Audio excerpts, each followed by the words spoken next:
उत्तर प्रदेश की योगी सरकार ने मेरे खिलाफ देशद्रोह का मुकदमा किया है, मेरे खिलाफ देशद्रोह का मुकदमा किया है, मेरे खिलाफ देशद्रोह का मुकदमा किया है। योगी जी कह रहे हैं कि मैं देशद्रोही हूं। 3 महीने में 13 मुकदमे मेरे खिलाफ किए। 3 महीने में 13 मुकदमे उत्तर प्रदेश में किसी माफिया के खिलाफ नहीं हुए। और मेरा गुनाह क्या है, मेरा अपराध क्या है? और मैंने आज देश के सर्वोच्च सदन में माननीय सभापति जी से भी पूछा कि मान्यवर, अगर मैं देशद्रोही हूं तो मुझे जेल में डाल दिया जाए। और मुझे प्रसन्नता है कि आज 12 राजनीतिक दलों के 37 सांसदों ने मेरा समर्थन किया और माननीय सभापति जी ने सदन को भरोसा दिया कि इस पूरे मामले की जांच कराएंगे। लेकिन यह देशद्रोह का मुकदमा हुआ क्यों? क्योंकि मैंने उत्तर प्रदेश में हो रही जाति और अपराध के खिलाफ आवाज उठाया। मैंने उत्तर प्रदेश में हो रही ब्राह्मणों की हत्या का मामला उठाया। मैंने उत्तर प्रदेश में हो रहे दलितों के हत्या का मामला उठाया। मैंने उत्तर प्रदेश में हो रहे राजभर समाज, मौर्य समाज, पाल समाज के साथ, यादव समाज के साथ, निषाद समाज के साथ हो रहे अन्याय का मुद्दा उठाया। इसलिए मेरे ऊपर देशद्रोह लग गया। क्योंकि मैंने विक्रम जोशी पत्रकार का मुद्दा उठाया, क्योंकि मैंने 3 बार के विधायक निवेंद्र मिश्रा की हत्या का मुद्दा उठाया, क्योंकि मैंने संजीत यादव के अपहरण और हत्या का मुद्दा उठाया, ब्रजेश पाल के अपहरण और हत्या का मुद्दा उठाया, वो मोहित रिक्शा चलाने वाला दलित युवक जिसको थाने में लाकर पीट पीट के थानेदार ने मार दिया लालगंज रायबरेली में, मैंने उसका मुद्दा उठाया। और इसलिए मेरे खिलाफ देशद्रोह कर दिया गया।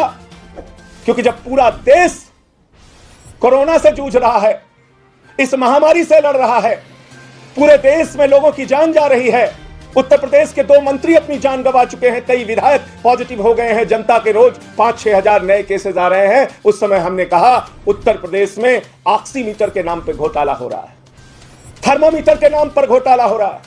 योगी जी ने 800 का ऑक्सीमीटर 5000 में क्यों खरीदा, ये बताइए।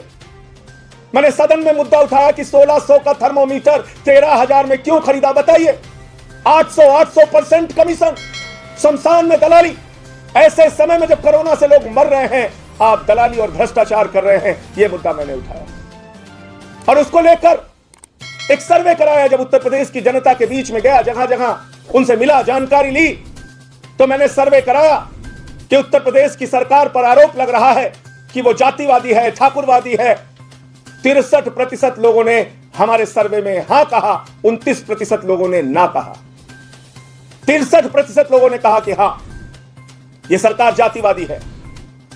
तो जातिवाद करना, उत्तर प्रदेश में हत्याएं हो रही हैं, हत्याएं कराना, उत्तर प्रदेश में लूट की घटना हो रही है, लूट की घटना होना, मासूम बच्चियों के साथ बलात्कार हो रहा है, बलात्कार की घटना होना, यह देशद्रोह नहीं है। लेकिन अगर आप यह पूछ लेते हैं कि यह सरकार जातिवादी है या नहीं है, तो वो देशद्रोह है। मुझे देशद्रोही बना दिया गया। आपने कभी आज तक सुना नहीं होगा हिंदुस्तान में, महोबा के एक एसपी और डीएम, उन्होंने इंद्रकांत त्रिपाठी नाम के एक व्यापारी से रंगदारी वसूली, रंगदारी, और जब पैसे देने से उसने मना कर दिया उस व्यापारी ने, तो गोली मरवा के उसकी हत्या करवा दी। योगी जी, हत्या करवाना देशद्रोह है।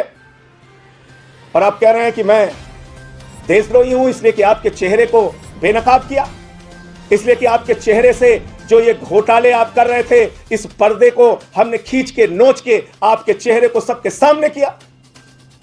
और हमने कहा कि पीपीई किट में घोटाला मत करो, ऑक्सीमीटर, थर्मोमीटर में घोटाला मत करो। और तो और एक एनालाइजर जो 1,45,000 का जेम पोर्टल पे, सरकारी पोर्टल पे मिलता है, वो योगी जी ने 3,30,000 रुपए में चीन की कंपनी से खरीदा। चीन की कंपनी से, जिसका बहिष्कार करने की बात भाजपा कहती है, जिस चीन ने हमारे 20 जवानों को शहीद कर दिया, उस चीन से 3,30,000। तो मैं योगी जी से कहना चाहता हूं, मैं जा रहा हूं 20 तारीख को। इस देशद्रोह की नोटिस में पहले आईटी एक्ट में मुकदमा लिखा गया, पहले अज्ञात में मुकदमा लिखा गया, लेकिन जब मैंने कोरोना घोटाले को उठा दिया संसद में, तो कल ही शाम को मेरे पास नोटिस आ गई और उसमें देशद्रोह की धारा बढ़ा दी गई। आईटी एक्ट की धारा में देशद्रोह की धारा, और कोई शायद धारा छूटी नहीं जो धारा न लगा दी गई हो। डीएम और एसपी उत्तर प्रदेश के अंदर हत्याएं करवा रहे हैं, रंगदारी वसूल रहे हैं। ये मामले मैं बार बार उठाता रहूंगा। कोरोना में घोटाला हो रहा है, ये मामला मैं बार बार उठाता रहूंगा। और 20 तारीख को जो नोटिस आई है, मैं संसद का एक जिम्मेदार सदस्य हूं, सदन की कार्रवाई छोड़ता नहीं, प्रतिदिन सदन में उपस्थित रहता हूं। 9 बजे सिग्नेचर करके पार्लियामेंट में माननीय सभापति जी को बताकर मैं यहां से निकल जाऊंगा और 20 तारीख को ही लखनऊ के अंदर थाने में जाकर अपनी गिरफ्तारी दूंगा। मुझे मालूम है कि मुझे 20 तारीख को गिरफ्तार करके जेल भेजा जाएगा। मैं उत्तर प्रदेश के लोगों से कहना चाहता हूं, मैं ब्राह्मण भाइयों से कहना चाहता हूं, मैं दलित भाइयों से कहना चाहता हूं, मैं मौर्य समाज के लोगों से कहना चाहता हूं, यादव समाज के लोगों से कहना चाहता हूं, पाल समाज और निषाद समाज के लोगों से कहना चाहता हूं, एक नहीं 1000 मुकदमे मेरे ऊपर कर दो, जितना चाहे जेल में रखो, लाठियां चलवाओ, मुकदमे लिखवाओ, लेकिन आप ये कभी मत सोचना योगी जी कि मैं अपनी आवाज बंद कर दूंगा। कभी मत सोचना कि मैं जुल्म के खिलाफ बोलना बंद कर दूंगा। कभी मत सोचना कि मैं इन हत्याओं के खिलाफ अपनी आवाज नहीं उठाऊंगा। मैं बार बार अपनी आवाज उठाऊंगा। 20 तारीख को जाऊंगा, अपनी गिरफ्तारी दूंगा। आप उत्तर प्रदेश के लोगों के लिए, उनकी आवाज उठाने के लिए अगर मुझे गिरफ्तार करना चाहते हैं तो मुझे जेल भेजिए। आज जिन दलों ने मुझे समर्थन दिया, उनमें कांग्रेस पार्टी के सांसदों ने, समाजवादी पार्टी के सांसदों ने, टीएमसी के सांसदों ने, शिवसेना के सांसदों ने, आरजेडी के सांसदों ने, टीआरएस के सांसदों ने, टीडीपी के सांसदों ने, डीएमके के सांसदों ने, अकाली के सांसदों ने, सभी दलों के लगभग एनसीपी के सांसदों ने, लगभग 12 दलों के सीपीएम के सांसदों ने, सीपीआई के सांसदों ने, लगभग 12 दलों के सांसदों ने आज समर्थन दिया और 37 सांसदों ने हस्ताक्षर करके चेयरमैन साहब को, सभापति महोदय को चिट्ठी लिख के इस पूरे प्रकरण की जांच कराने की मांग की है। और इसमें दूध का दूध, पानी का पानी होना चाहिए। अगर मैं देशद्रोही हूं तो आप मुझे जेल में भेजिए, और अगर देशद्रोही नहीं हूं तो फर्जी मुकदमा लिखने वालों के खिलाफ कार्रवाई होनी चाहिए। मैं यही बातें आप सबसे करना चाहता था। आप लोगों के जो प्रश्न हो आप पूछ सकते हैं।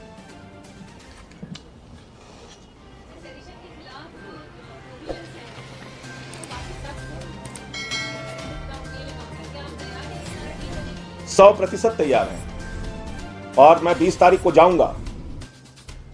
मुझे योगी सरकार गिरफ्तार करे, जेल में भेजे, मुझे इसकी चिंता नहीं है, लेकिन इनके जातिवादी चेहरे को, लोगों के साथ अन्याय कर रहे चेहरे को बेनकाब करूंगा। उसमें मुझे कोई नहीं रोक पाएगा।